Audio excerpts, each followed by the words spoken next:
먼저 윤석열 후보 행보부터 짚어보겠습니다. 어제 저녁에 윤석열 후보는 이준석 대표와 함께 대학로를 찾아서 시민들과 인사를 나눴습니다.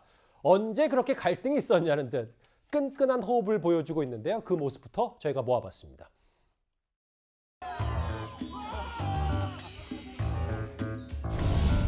정말 국민이 바라는 정권 교체 이외에 다른 목적이 없음을 오늘 확인했습니다.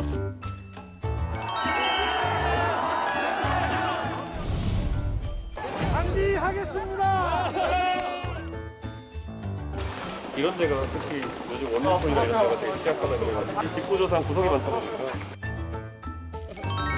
이제 시작할 때부터 쏟아지는데? 네. 동네마다 네. 이런 게 다 있었어요. 저희도 있었어요. 저도 초등학교 때 있었어요 이거.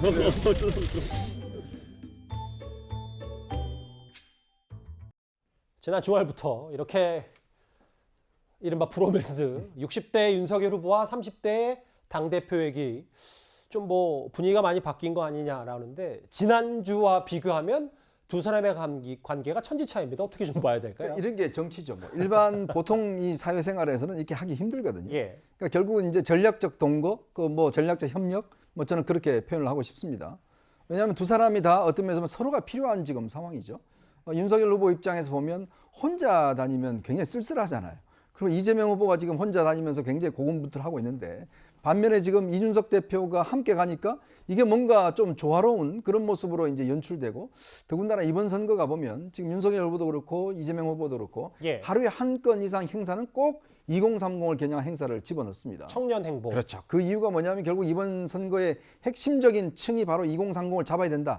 이런 건데 근데 문제는 바로 그 30대의 어떤 대표 주역인 이준석 대표와 함께 다니기 때문에 이 모습이 굉장히 자연스러워지고 또 군중들도 많이 모이는 것 같고요. 이제 그런 면에서 보면 이제 아마 선거 끝날 때까지는 서로에게 도움이 됩니다. 이준석 대표도 그동안 갈등을 겪었지만 결국은 본인의 지금 영역을 확보했잖아요. 이제 결국 그런 행동들을 통해서 이 선거를 통해서 양쪽이 다 정치적 이익을 얻어가는 뭐 그러한 관계가 아닌가 싶습니다. 어제는 저렇게 대학로에 가서 젊은이들을 중심으로 한 시민들과 인사를 나눴는데요. 이영 의원님, 네. 이게 국민의힘 내부에서 보더라도 60대 대선 후보와 30대 당대표 여러 전략들이 이재명 후보와 차별화 포인트다 이렇게 판단을 하고 계십니까? 네, 그렇습니다. 뭐 어디까지가 전략적이고 어디까지가 정말 자연스럽게 한 식구기 때문에 일어나는 건지는 모르겠는데요. 예. 실제로 20대 남성들이 많이 모이는 사이트인 캠코에 최근에 이재명 지사가 접속을 하셔가지고 이재명 온라인 후보께서 커뮤니티에, 예. 접속하셔서 나에 대해서 우호적이지 않는 건 알지만 나에게도 좀 관심을 가져주세요라고 했거든요. 근데 그 캠코에는 이런 글들이 많습니다. 준석 형, 석열 형 어때요? 겪어보니까? 뭐 이렇거든요. 그러니까 사실은 지금 저런 브로맨스가 세대를 뛰어넘는 아하. 하나로 가는데 굉장히 큰 힘을 발휘하고 있고요. 예. 사실 그 울산 회동 이후에 10번의 공식적인 행사가 있는데 그중에 6번을 같이 했습니다. 아하. 그리고 대부분이 젊은 층들이 많이 모이는 홍대나 대학로에서 있었던 거거든요.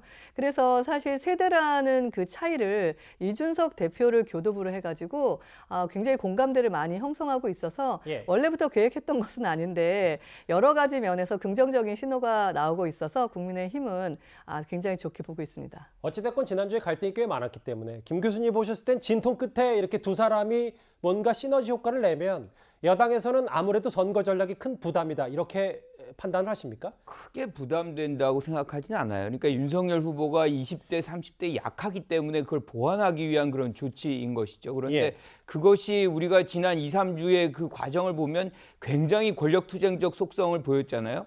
이렇게 해가지고 만약에 이제 당선이 돼서 권력을 잡았다라고 하면 지분 요구 안 하겠습니까? 그때부터 실질적인 어떤 권력투쟁이 벌어질 수밖에 없는 거죠. 그래서 예. 지금 이 연립정권도 아니고 사실상 한 당에서 이렇게 하는 거는 후보가 뒤로 숨고 후보 부인은 아예 안 나오고 이런 것은 국민에 대한 도리가 아닌 거죠. 예, 도리가 아니다.